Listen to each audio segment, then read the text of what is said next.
Bharatiya Janata party प्रदेश कार्यालय कुशाभाऊ ठाकरे परिसर में भारत रत्न पूर्व प्रधानमंत्री अटल बिहारी वाजपेयी की 97वीं जयंती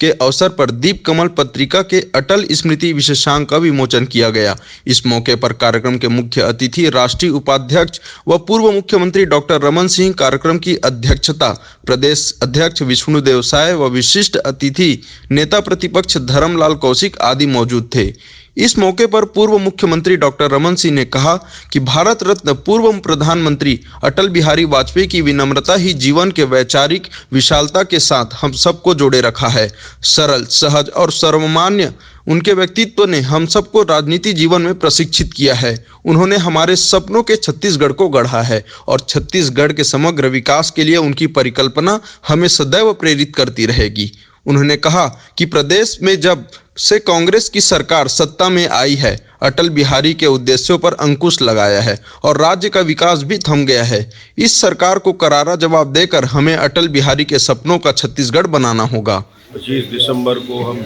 याद करते हैं उस महान व्यक्ति को जिन्होंने दुनिया के अंदर एक इतिहास रचा और हिंदुस्तान की राजनीति में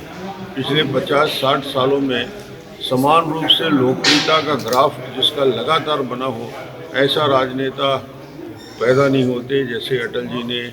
उस मापदंड को ऊपर तक पहुंचाने का काम किया। छत्तीसगढ़ में यदि आज हमारा पता छत्तीसगढ़ का लिखा है पोस्ट कार्ड में और छत्तीसगढ़िया होने का गौरव करते हैं, तो ये गौरव देने वाले नेता यदि कोई हैं तो माननीय अटल बिहारी वाजपेयी, छत्तीसगढ़ का राज्य का निर्माण करने वाले, विकास की गति देने वाले और आज जहां हम पहुंचे हैं उस दिशा तक पहुंचाने का काम। अद्भुत राजनेता के रूप में उनकी पहचान एक अच्छे वक्ता के रूप में, अच्छे सांसद के रूप में, प्रधानमंत्री के रूप में, एक अच्छा नेतृत्वकर्ता के रूप में, राष्ट्रीय अध्यक्ष के रूप में, संगठक के रूप में, उनके सभी रूपों में देखा है। और उनका अंतिम जो 1980 का जो भाषण था, जब राष्ट्रीय अध्यक्ष के पद में जनसंघ से भारतीय जनता पार्टी की यात्रा में जब भारतीय जनता पार्टी का गठन हुआ और वो एक